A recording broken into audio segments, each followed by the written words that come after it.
لله الذي اجتباكم وما جعل عليكم في الدين من حرج ملة أبيكم إبراهيم وسماكم المسلمين من قبل وفي هذا ليكون الرسول شهيدا عليكم. اللهم صل وسلم وبارك على سيدنا محمد الفاتح الخاتم الناصر الهادي إلى صراطك المستقيم وعلى آله وصحبه حق قدره ومقداره العظيم. أما بعد فيا أيها الحاضرون الكرام اتقوا الله حق تقاته ولا تموتن إلا وأنتم مسلمون. Itu rukun khutbah. Harus ada takwa, itu rukun khutbah. Yang kita hormati bersama Al-Mukarram Kiai Haji Afifuddin Muhajir, Wakil Rais Am Pengurus Besar Nahdlatul Ulama. Mestinya kalau sudah Wakil Rais Am yang bicara, Khatib Syuriah tidak boleh lagi bicara. Tapi karena beliau menyampaikan matanya, maka saya harus mengelaborasinya secara rinci. Bapak moderator, Pak Dr. Sulaiman, Pak Rektor, Dr. Kiai Haji Syarif. Ini Syarif yang bahannya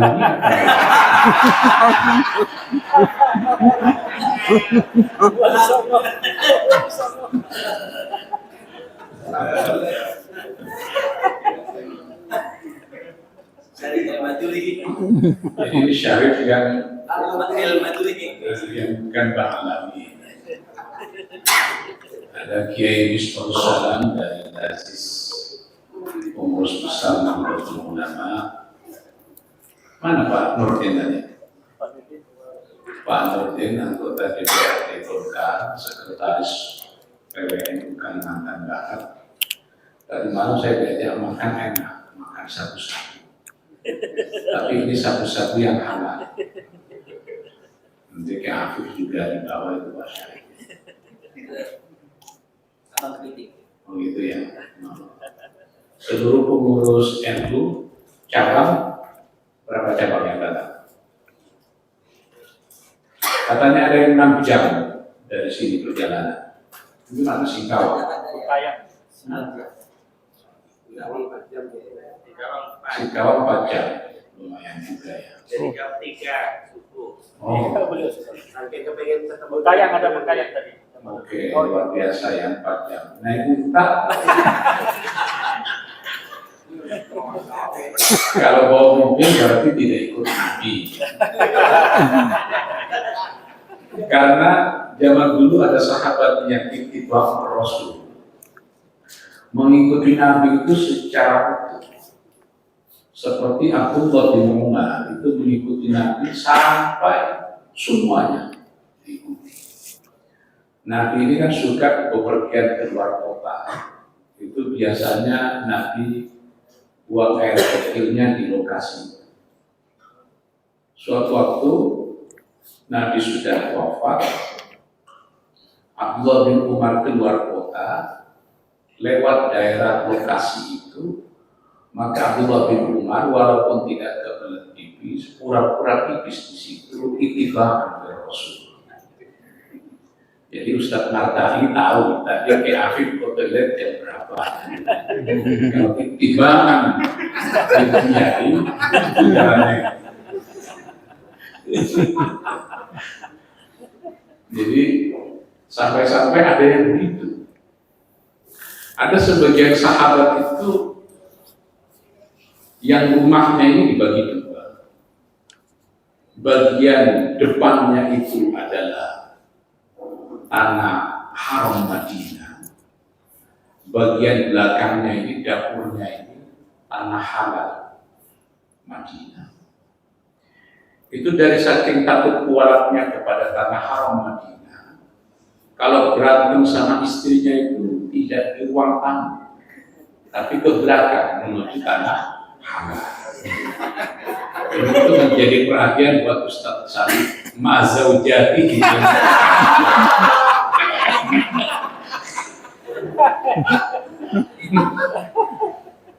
Maksimal 4 kan Ustadz Salih. Maksimal 4. Haram mengikuti Nabi, istrinya 9.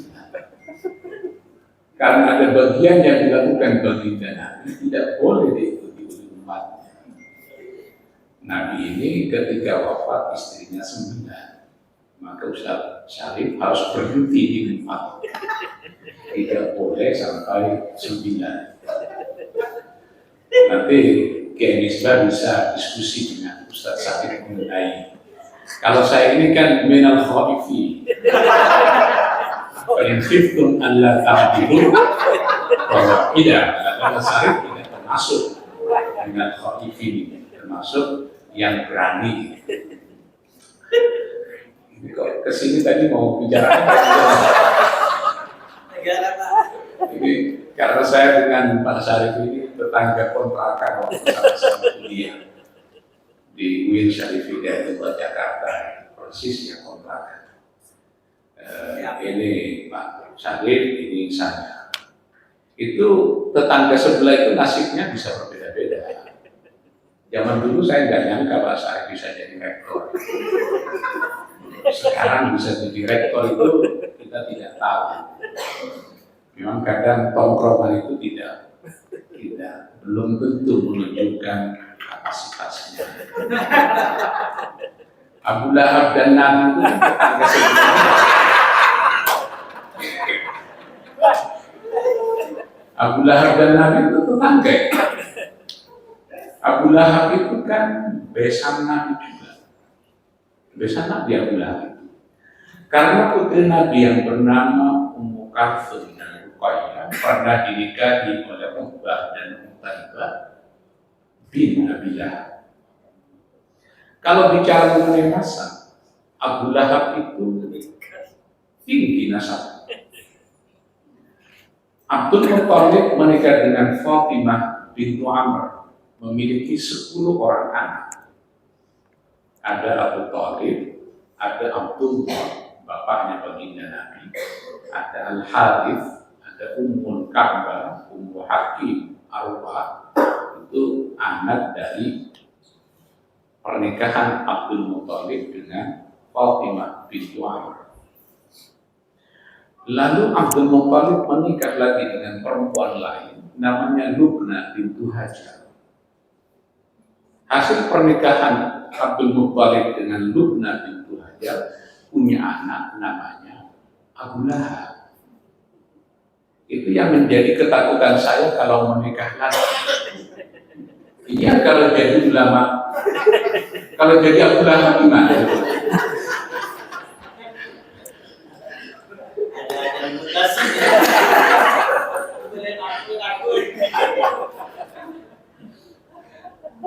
Abdul Muttalib istrinya kan itu salah satunya menikah dengan Lubna bintu Hajar, punya anak namanya Abu Lahab. Jadi Abu Lahab itu dari segi nasabnya itu Bani Hashim. Karena Abu Lahab itu bin Hashim bin Abdi Manaf. Tinggi sangat nasabnya. Kalau Imam Syafi'i kan bukan Bani Hashim, Bani Muttalib. Kalau Nabi kan Bani Hashim, Imam Syafi'i makanya disebut dengan Abu Abdullah Muhammad bin Idris Asy-Syafi'i Al-Muttalib. Karena Bani Muttalib, Al-Muttalib bukan Abdul Muttalib. Kalau Al-Muttalib itu saudaraan dengan Hashim, Naufal, Abdul Syamsi. Tapi yang dimaksud dengan Alun Nabi hanya 2, Bani Hashim dan Abdul Muttalib. Kalau dulu belajar Ibn sama Ki Afif kan begitu, Bani Hashim dan Bani Muttalib. Khawatir Abu Lahab masuk ke dalam kategori Ahlun Nabi, sehingga para ulama menyatakan Bani Hashim dan Bani Muttalib yang masuk Ahlun Nabi yang beriman kepada Nabi. Ini kok bahas gini ya. Padahal kan niatnya gara-gara Pak Sarif ini. Oke, saya ini kunjungan yang ketiga saya ke Pontianak ini. Dulu zaman masih muda diundang Pak Syarif, kemudian yang sebelumnya diundang Pak Nurdin Kemempawa, lewat kuburannya guru dari Kiai Ali Wafa Amputan Sumeneb yang jadi mursyid tarekat bapak saya. Yang kuburannya dekat, lewat kita kalau ke Mempawa itu. Mana itu? Ya, saya lewat yang ketika terjadi gunung yang runtuh itu tidak pernah ada nyumbang di Karomati sebagian dari Karomati. Tadi aku sudah menjelaskan mengenai pokok-pokok pikiran mengenai negara ini. Walaupun kalau kita baca di dalam Quran tidak ada dalil sebenarnya perintah untuk mendirikan negara, nggak ada. Tidak ada kan? Yang LDR, nggak ada kan dalil yang menyuruh kita mendirikan negara. Yang ada adalah perintah untuk taat pada kepala negara. Atiullah wa atiur Rasul wa ulil amri minkum. Jadi ita'atu ulil amri itu mansus di dalam Quran, ada teksnya, ibaratun nasnya ada. Tapi kan kita tidak bisa mentaati kepala negara kalau kepala negara tidak ada. Maka berdasarkan isyaratun nas dari ayat atiullah wa atiur Rasul wa ulil amri minkum, maka nasbul imam itu hukumnya wajib. Sehingga ada nafsaman yang menyatakan wa wajibun nasbu imamin abdin bisyari fa'lan bi hukmil abdi. Ya kan? Di kitab apa itu bisa pakai?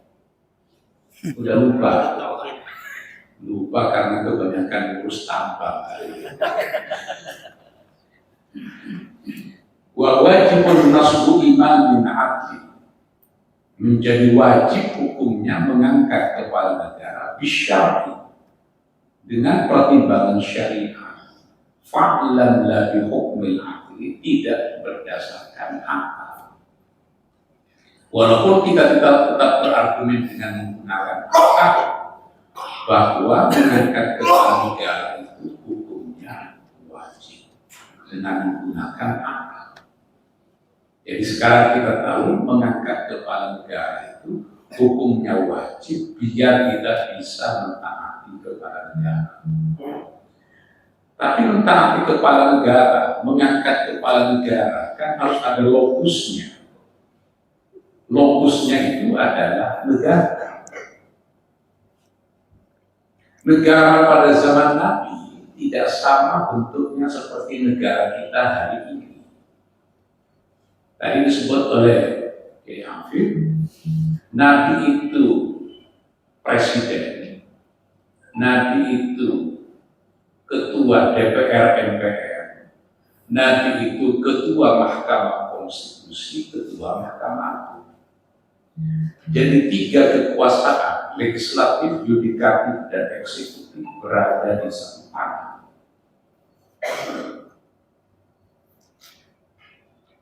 Jadi kalau mau ikut Nabi persis, ya harus di satu tangan. Bahkan Nabi bukan hanya mengumpulkan 3 kekuasaan legislatif, yudikatif, dan eksekutif. Ibarat sekarang Nabi juga Rais Am, pengurus besar ulama. Nabi menjadi kepala agama, bukan hanya kepala negara. Itu yang kemudian dahulu Ustadz Abu Bakar Basir ingin meniru Nabi ketika menjadi Amir Majelis Mujahidin. Saya kan 2-3 kali mungkin diskusi dengan Ustadz Abu Bakar Basir. Yang saya agak marah, ini nggak layak kan?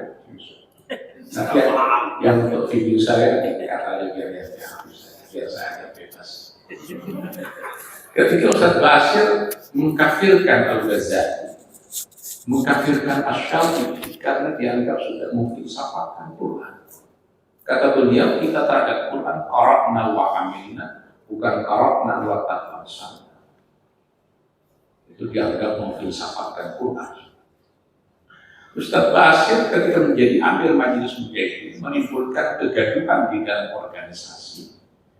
Karena ketika sebagai amir majelis mujahidin diminta membuat laporan pertanggungjawaban atas penggunaan dana inventaris organisasi, dan beliau tidak mau, dasarnya ikut Nabi, karena Nabi tidak pernah buat LPG.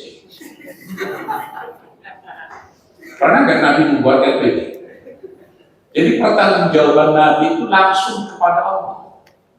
Sebagai ketua MK, ketua Mahkamah Agung, sebagai presiden, sebagai ketua DPR MPR, dan sebagai kalau Islam atau ketua Majelis Ulama Indonesia. Karena Nabi ini adalah maksum, jadi tidak ada masalah. Sekalipun empat kekuasaan berada di satu tangan, nggak ada masalah. Tapi selain baginda Nabi, kan tidak maksud. Makanya tidak cukup hanya bertumpu kepada ilham, lalu menyatakan yang dilakukannya adalah benar secara mutlak.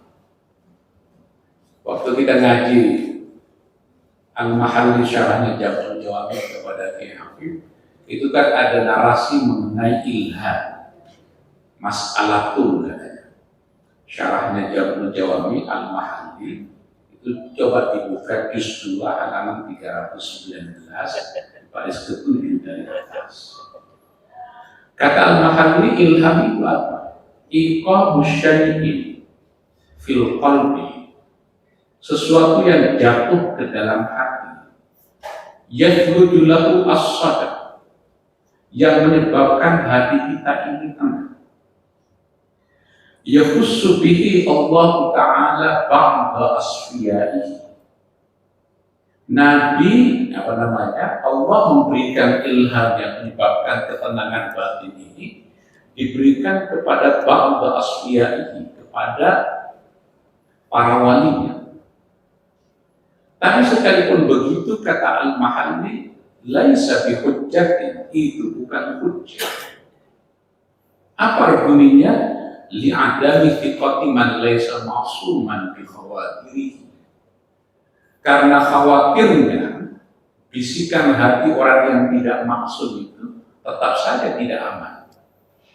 Li'annahu la ya'manu dasisata syaitan. Karena syaitan tetap bisa menyelinap masuk ke dalam hati kita. Nanti malam saya mau istikharah.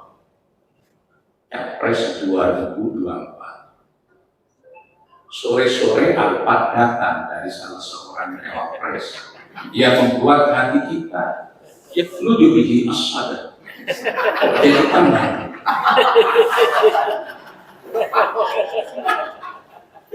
Ini laisa bihujjah, tidak bisa dijadikan sebagai hujjah. Alasannya li'adami thiqati man laisa ma'suman bi khawatirihi. Kalau Nabi ini pasti maksum. Jadi sekalipun segala kekuasaan berada di satu tangan, tidak mungkin keliru. Kalau kau keliru, pasti langsung ditegur oleh Allah. Itu kan beda level. Tapi dengan menyatakan bahwa yang tidak maksud itu tidak boleh diikuti pendapatnya. Tidak maksudnya saya dengan tidak maksudnya Imam Syafi'i kan beda kelas. Tidak maksudnya Ustadz Marta'i dengan Sayyidina Abu Bakar kan beda kelas. Ya kan? Sama tidak maksudnya, tapi dekat pada kebenarannya, jauh lebih dekat pada kebenaran orang-orang yang hatinya lebih bersih. Makanya saya tidak pernah kehilangan argumen untuk menghormati guru-guru, kiai-kiai kita, sekalipun tiap pemilu ganti partai ini. Saya tidak pernah kekurangan argumen. Dulu kan Imam Syafi'i dikritik, ini kok pendapatnya beda-beda ya. Kalau Qadim, kalau Jadid.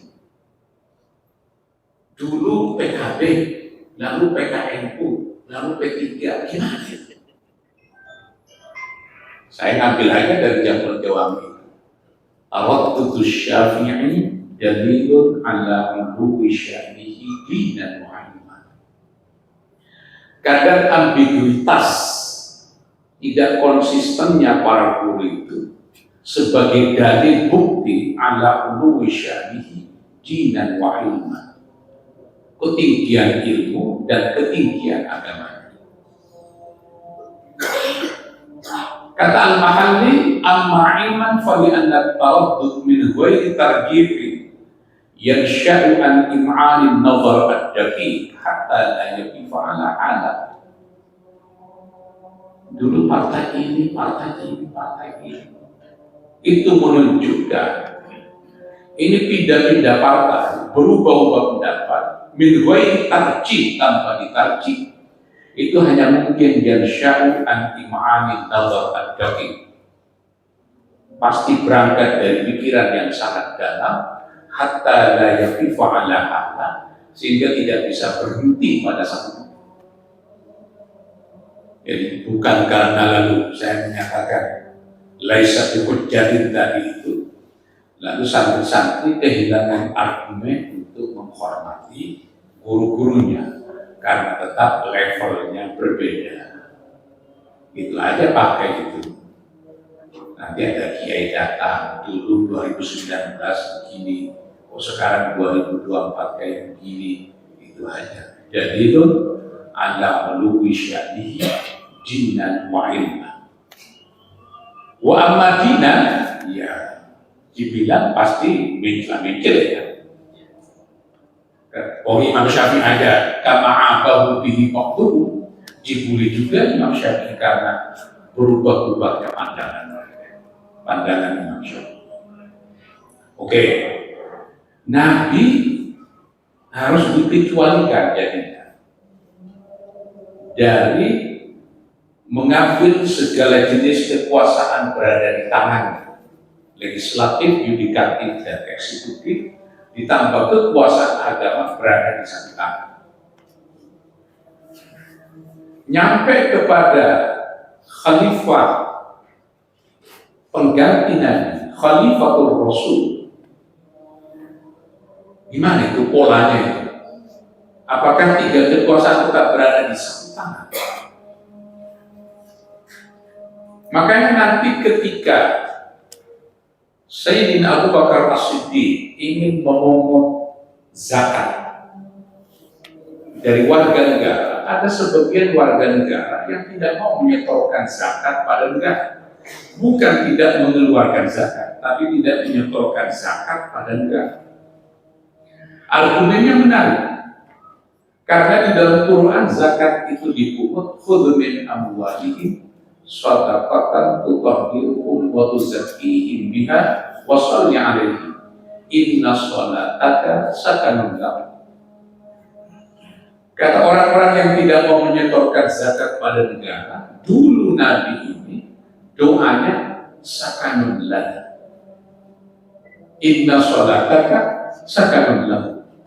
Sekarang kata mereka ini sholataka ghairu sakanillah, tidak menenangkan kamu. Akhirnya diperangi karena ada sebagian sahabat yang mungkin lebih senior. Kok yang menjadi kepala negara ini Abu Bakar As-Siddiq, bukan yang lain.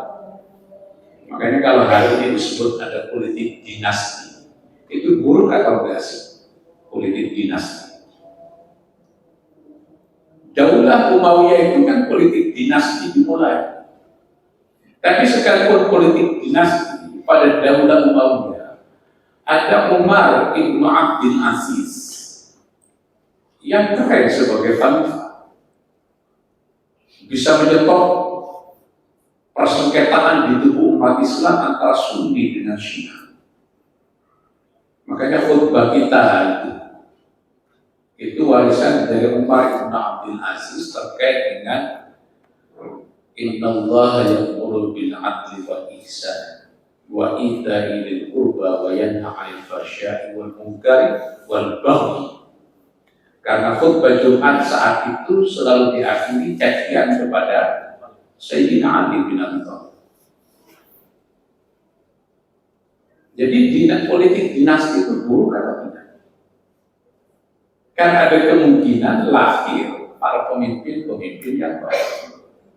Coba perhatikan, 4 khalifah itu kan semuanya muhajir, tidak ada yang ansor. Sehingga Mubarak bin Shamit itu percaya diri ingin nyawa menjadi kepala negara. Bahkan yang 4 itu semuanya terhubung dengan Nabi. Abu Bakar As-Siddiq itu mertua Nabi, ayah dari Aisyah. Umar bin Khattab itu mertua Nabi, suami dari Hafsah bintu Umar. Utsman bin Affan itu menantu Nabi. Ali bin Abi Thalib,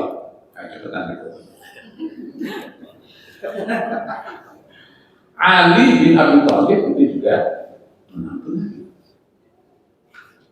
Jadi tidak seluruh narasi-narasi yang zaman dahulu kita anggap sebagai yang ideal, sekarang menjadi ideal. Makanya wilayah muamalah ini, siasat ini harus menggunakan nomenklatur wasyawirhum fil amr.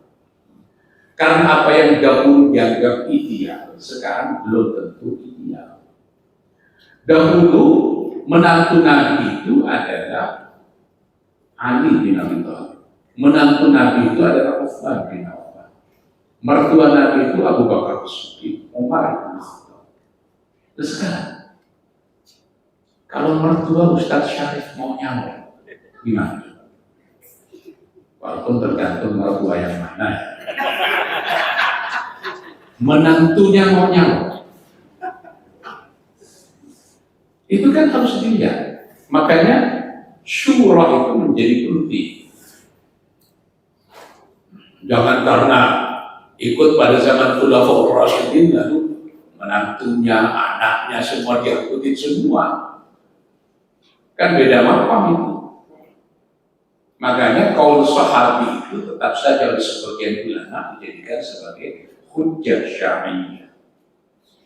Walaupun sesama sahabat bisa dibedakan. Kaul sahabi ala sahabiyyin akhar ghairu hujjatin nifaq. Gak boleh itu Abdullah bin Mas'ud manut saja sama Abdullah bin Abbas.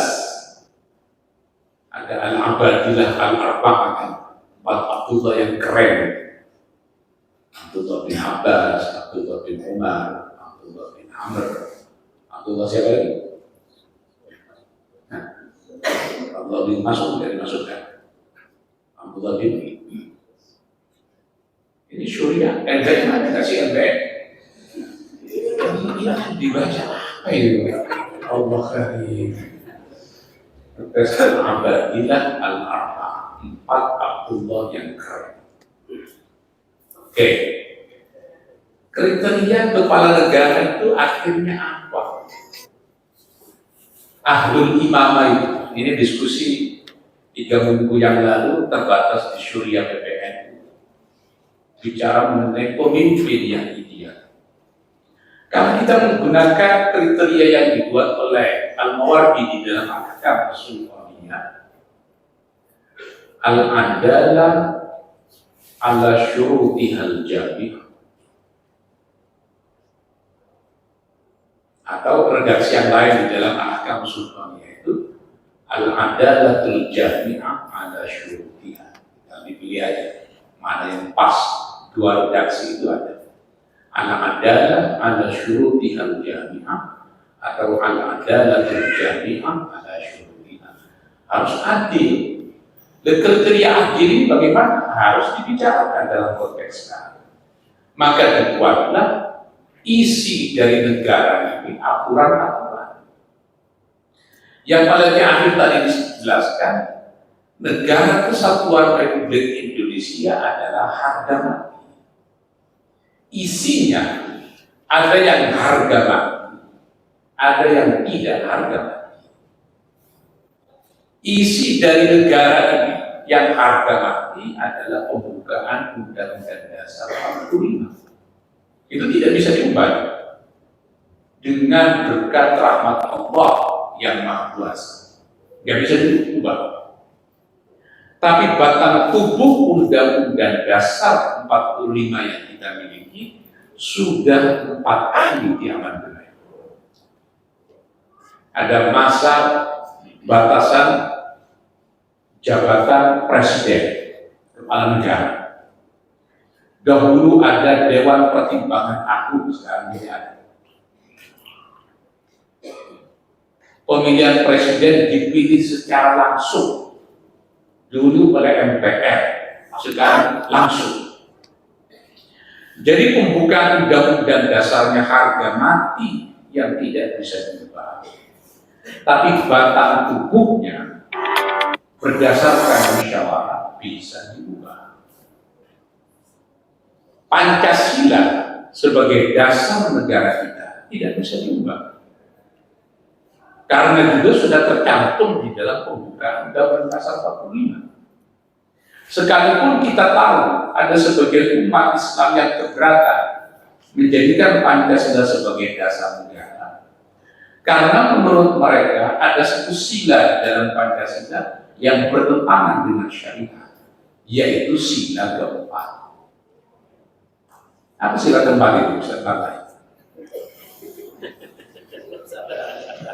Kerakyatan yang dipimpin oleh hikmat kebijaksanaan dalam permusyawaratan perwakilan. Menurut catatan mereka, sila musyawarah ini tidak mutlak. Karena hukum-hukum yang diturunkan Allah kepada Nabi sebagian besarnya bukan hasil musyawarah. Kan gak pernah Nabi musyawarah dengan para sahabat, kira-kira sholat zuhur ini jam 11 atau jam 12. Itu bukan hasil musyawarah. Enaknya puasa Ramadan itu 1 bulan atau cukup ayyaman ma'dudat 3 hari saja. Itu bukan hasil musyawarah. Zakat bukan hasil musyawarah.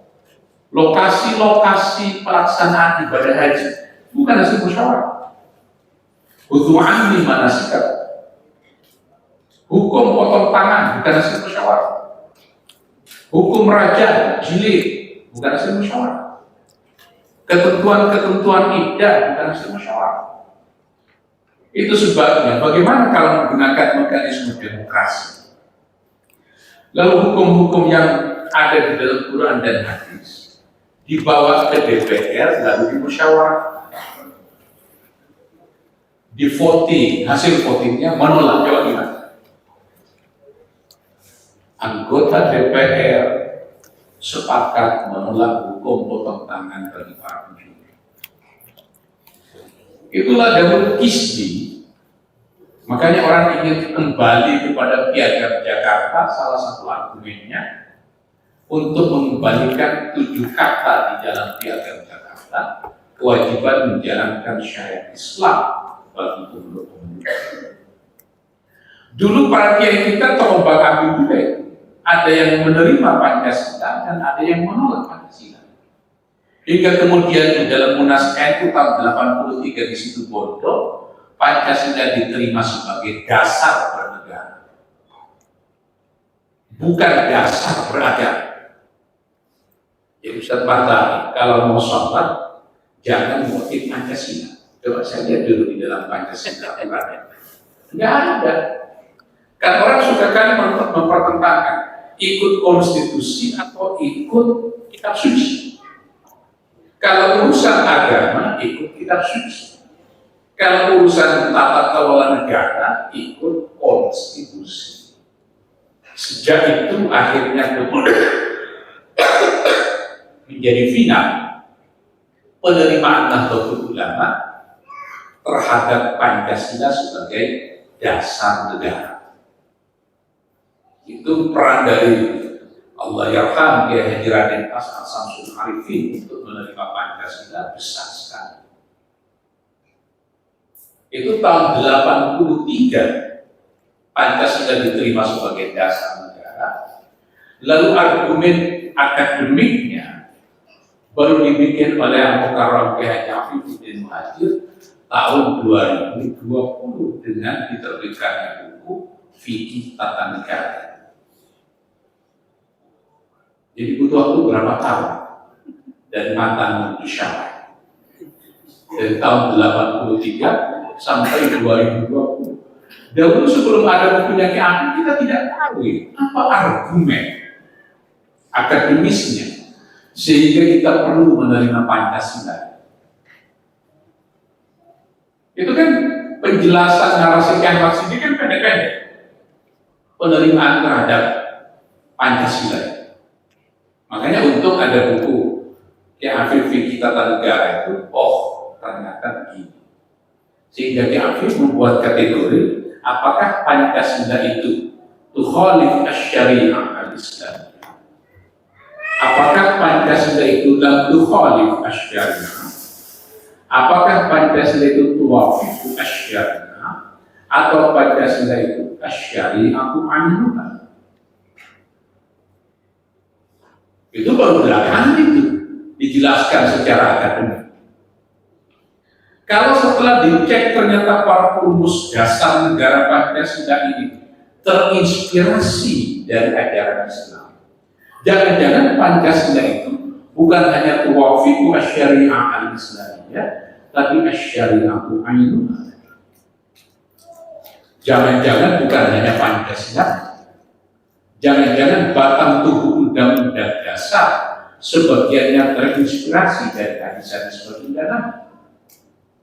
Bumi dan air dan kekayaan alam yang terkandung di dalamnya dikuasai oleh negara dan dipergunakan untuk sebesar-besar kemakmuran rakyat. Di dalam batang tubuh Undang-Undang Dasar 45 kita menjumpai sebuah ayat, bumi dan air itu.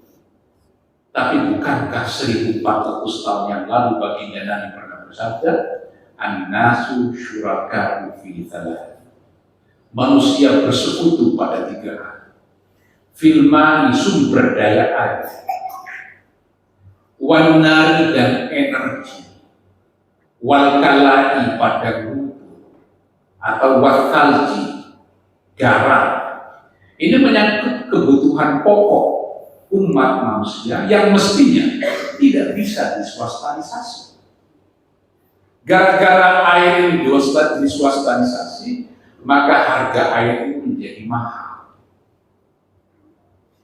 Tapi energi juga tidak diswastanisasi, dimonopoli oleh pemerintah, tetap aja mahal. Kayak sekarang listrik tiba-tiba naik, apa pengumuman? Tiba-tiba mahal. Kalau itu undang-undang dasar kan gitu. Jadi bumi dan air dan kekayaan alam yang terkandung di dalamnya ini jangan-jangan terinspirasi oleh hadis Nabi. Tapi ini kan zaman dulu baru bicara mengenai bumi, air dan kekayaan alam yang terkandung di dalamnya. Belum bicara mengenai udara, belum bicara mengenai angkasa. Sekarang siapa yang menguasai angkasa, menguasai dunia? Ustaz Marta ini WA ke siapa itu bisa diketahui oleh Amerika. Kan menguasai angkasa, satelit. Makanya tiba-tiba Ustaz Marta ini malam-malam WA istri orang. Kan istrinya nggak tahu. Tapi Amerika kan tahu. Istrinya kan paling bersyukur. Ya Allah, suami saya tidurnya aja bercahaya. Padahal lagi buka WA. Tapi Amerika itu tahu. Yang memiliki aplikasi WA itu bisa menjebol seluruh informasi yang kita miliki. Kita inbox di Facebook. Yang memiliki Facebook tahu apa yang kita transaksi komunikasi di antara kita. Ustaz Rafi punya Instagram punya, nggak punya Instagram. Oh ini nanti ke depan ini Ustaz Syarif ini kita dakwah digital Nahdlatul Ulama itu harus dikembangkan. Karena angkasa udara kita, siapa yang menguasai angkasa, yang menguasai kita. Makanya saya punya TikTok. Masa Ustaz Fatah nggak punya TikTok? Nggak punya? Oke, aku saja punya TikTok. Yang bikinnya kan si Misbah itu kan.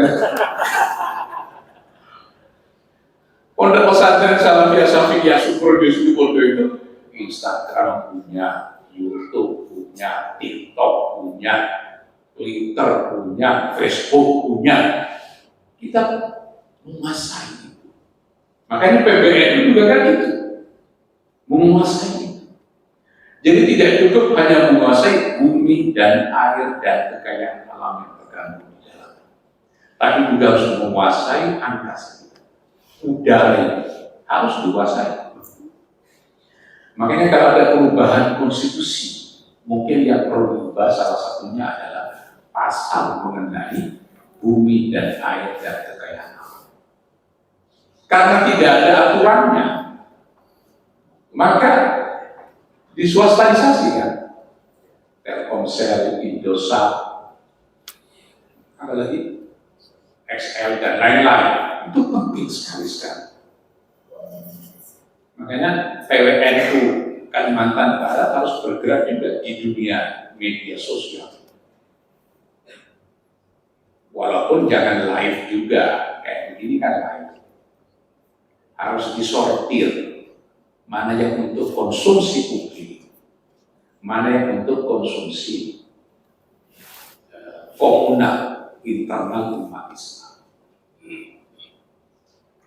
Jadi pembukaan undang-undang dasarnya tidak bisa diubah, tapi batang tubuhnya jika dimungkinkan bisa diubah. Bhinneka Tunggal Ika tidak bisa diubah. Karena kita ini sudah ditakdirkan oleh Allah berkumpul sebagai warga negara dengan umat agama lain. Makanya ketika Nahdlatul Ulama di dalam Munas Banjar 2019 berdiskusi apakah negara bangsa ini adalah syar'i, bukan negara lagi, tapi bentuk negara ini, negara bangsa itu syar'i atau tidak? Zaman Nabi kan tidak ada batas teritorial negara. Nggak ada. Sehingga umat Islam itu batasnya mana? Ya titik terjauh yang bisa dikuasai oleh umat Islam. Sekarang kita ini kalau ke Malaysia kok pakai paspor. Padahal negeri Muslim. Ke Brunei kita pakai paspor. Sudah berangkat ada di Jeddah tidak bawa paspor, dibalikin lagi ke Indonesia. Kata Kiai Afif, negara bangsa itu adalah syar'i karena tidak ada dalil yang melarang mendirikan negara bangsa, dan tidak ada dalil itu adalah dalil bagi bolehnya mendirikan negara bangsa. Tidak ada dalil yang melarang mendirikan negara bangsa. Tidak ada dalil itu adalah dalil bagi bolehnya mendirikan negara bangsa. Setelah negara bangsa ini dinyatakan sebagai syar'i, ternyata ada yang duduk mobil-mobil di situ ya, nggak kelihatan mulai tadi. Itu barokahnya paling banyak. Setelah negara bangsa dinyatakan syar'i, bagaimana kedudukan non-muslim di dalam konteks negara bangsa? Itu yang menyebabkan saya dibully. Banyak orang mengenai kata kafir. Saya sampaikan sekarang. Nahdlatul Ulama sudah meriset apakah non-muslim di Indonesia memenuhi syarat untuk disebut sebagai kafir dhimmi, kafir muahad, kafir mustakman, atau kafir harbi. 4 kategori kafir, dhimmi, muahad, mustakman, dan harbi, itu tidak sedang membicarakan akidah mereka. Ya kan? 4 kategori itu menyangkut alaqah relasi mereka dengan kita. Hubungan mereka dengan kita melahirkan 4 jenis kategori kafir. Zimmi, muahad, musta'man, dan harbi. Setelah diteliti, 4 kategori kafir ini tidak memenuhi syarat untuk diterapkan kepada non-muslim di Indonesia. Mereka tidak memenuhi syarat untuk disebut sebagai kafir zimmi. Yang memberikan zimma siapa? Sebelum ada umat Islam di Indonesia ini, sudah ada Hindu Buddha dengan kerajaan besarnya, Majapahit dan Sriwijaya, membentang dari timur sampai Madagaskar. Siapa yang memberikan zimma? Mau disebut sebagai kafir mu'ahad, kita nggak pernah perang dengan mereka. Mau disebut sebagai kafir musta'man. Wa in ahadun minal musyrikina istajaraka fa'ajirhu hatta yasma'a kalam Allah. Mereka sudah ada di sini, tidak meminta suara politik. Apalagi mau disebut sebagai kafir haram. 4 kategori kafir itu menurut Nahdlatul Ulama tidak bisa diterapkan kepada muslim yang ada di Indonesia. Bukan mencoret 4 kategori kafir itu, tapi tidak menerapkan 4 kategori kafir. Itu kalau Ustaz Marta masih ingat, namanya al-ijtihadu bi tahqiqil manah. 4 kategori itu nggak dihapus. Dahulu zaman Khalifah Umar Ibnul Khattab, ada 2 orang yang pada zaman Nabi itu biasa mendapatkan zakat sebagai mu'allaf qulubuhum. Pada zaman Sayyidina Umar menjadi khalifah, mereka meminta bagian zakat kepada khalifah sebagai mu'allaf. Oleh Sayyidina Umar ditolak, tidak dikasih bagian zakat sebagai mu'allaf. Karena kata Sayyidina Umar, kata mu'allaf itu tidak bisa lagi diterapkan kepada dia. Jadi bukan menghapus kata mu'allaf di dalam Quran, tapi tidak menerapkannya kepadanya. Mudah-mudahan bisa difahami oleh Syuriah MWC. Ada yang datang MWC? Ada? Nggak ada. Cabang? Nah, mudah-mudahan tidak ikut salah paham seperti yang lain-lain. Wah, kalau begitu NU mencoret kata kafir di dalam Quran, sehingga ya ayyuhal kafiru diganti dengan ya ayyuhal muslim. Ini akibatnya para mubaligh ikutan bicara mengenai hukum yang mestinya menjadi bagian wilayah pembahasan para alim di bidang fikih dan usul. Makanya Ki Abu waktu itu sempat bikin video, bikin status di Facebook. Karena kemudian ke saya itu kan sudah begitu rupa, sampai saya dituduh merekayasa hasil keputusan Nahdlatul Ulama. Padahal 1 titik pun saya tidak menyumbang di dalam keputusannya. Saya hanya membacakan di sidang pleno hasil keputusan sidang komisi. Akhirnya publik salah paham. Kata Ki Afif waktu itu saya masih ingat, oh ini santri bertahun-tahun mondok aja belum tentu paham, apalagi yang tidak mondok. Jadi bukan mencoret 4 kategori kafir itu, tapi tidak menerapkan kepada muslim yang ada di Indonesia. Sampai-sampai negara-negara Timur Tengah, Mesir, Turki ini ikutan bicara. Itu konsekuensi dari kita menyatakan negara bangsa adalah syar'i. Maka konsekuensinya kita harus membicarakan mengenai kedudukan muslim di dalam konteks negara bangsa. Bagaimana itu? Akhirnya kita menyepakati non-muslim di Indonesia tidak bisa disebut kafir zimmi, mu'ahad, musta'man, dan harbi. Padahal kalau mau ikut draft naskah yang saya siapkan bersama usianya, itu tidak menggunakan nomenklatur kafir di dalam draft urusan. Karena saya tahu konsekuensi yang akan ditimbulkan akan begitu. Tapi draft yang kita siapkan itu tidak diikuti oleh pimpinan sidang. Lalu dibicarakan dari awal. Sehingga PWNU Jawa Timur mengusulkan harus eksplisit disebutkan non-muslim di Indonesia bukan dhimmi, mu'ahad, musta'man, dan harbi. Yang saya usulkan di dalam draft, non-muslim di Indonesia adalah warga negara yang setara dengan warga negara lain dalam kedudukannya sebagai warga negara. Paham ya? Ini konsekuensinya. Makanya kita sudah menerima Pancasila, menerima negara bangsa dan nasional, menjelaskan mengenai kedudukan non-muslim di dalam konteks negara bangsa. Sehingga sekarang ini kita tidak punya hutang akademik kepada warga NU ke depan karena sudah kita tuntaskan penerimaan kita terhadap negara bangsa, Pancasila, bagaimana kedudukan non-muslim dalam konteks negara bangsa. Lalu kita berhutang kepada dunia, maka kita bikin fikih peradaban sekarang.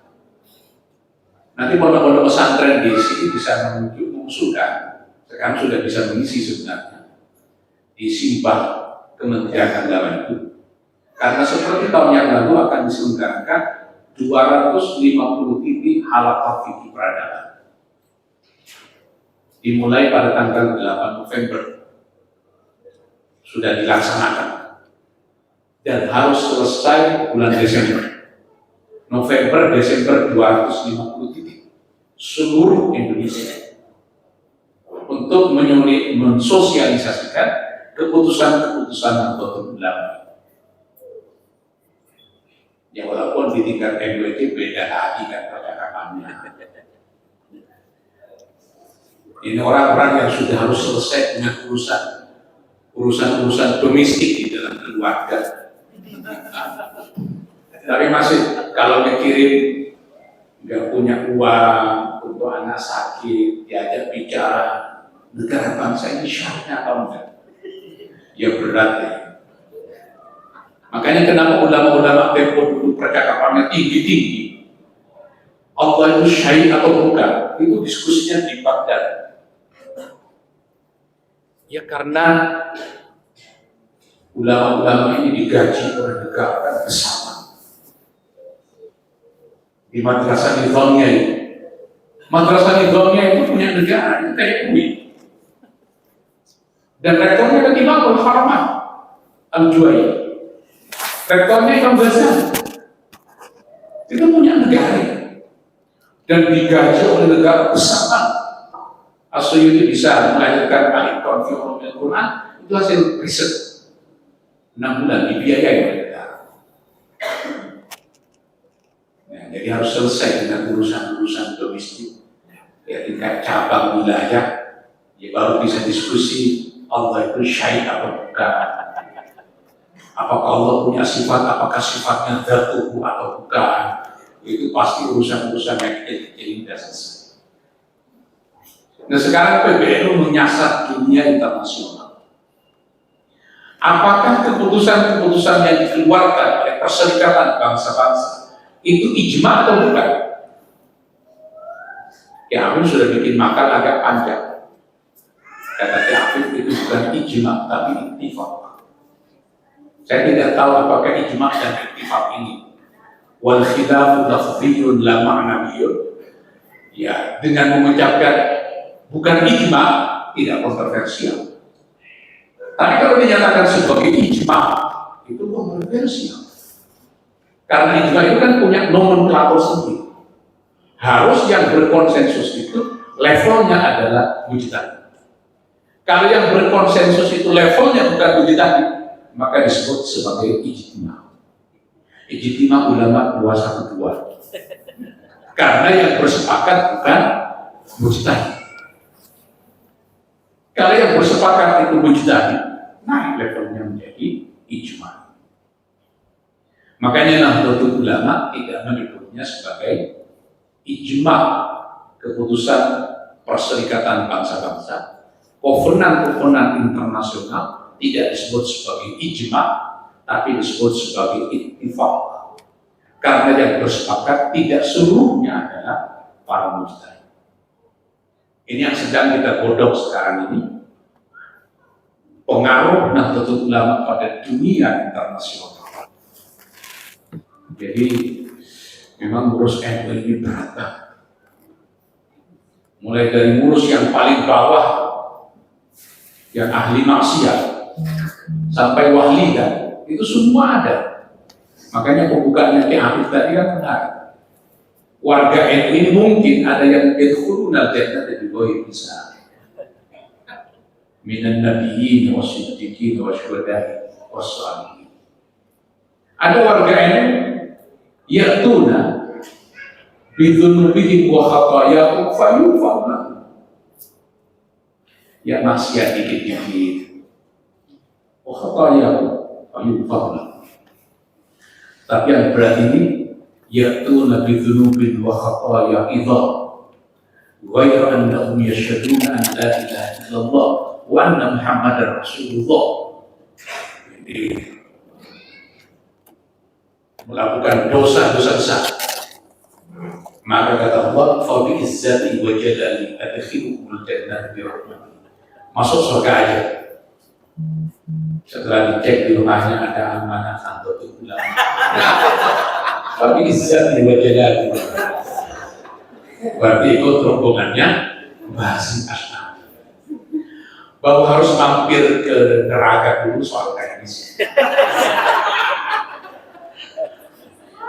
kan teknis kan itu bahasa itu.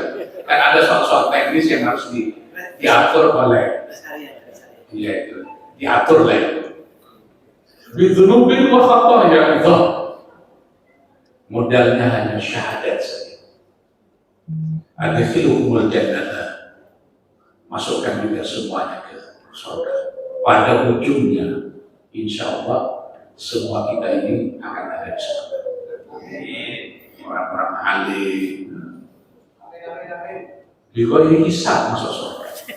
Tapi kadang orang-orang yang masuk surga bighairi hisab itu kan gak enak di dalam surga, karena butuh untuk dipijit. Nah, tukang pijitnya belum masuk surga, kan dipanggil juga kan, syafaat namanya itu. Nah, kita warga NU kan punya konsep syafaat. Kata Ki Afif, udah macam misbah, kena kakak.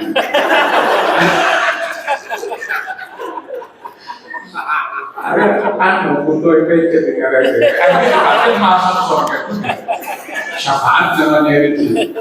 Mudah-mudahan kita semua pada akhirnya masuk surga Allah Subhanahu wa Ta'ala. Kurang lebihnya maaf jam 12:05.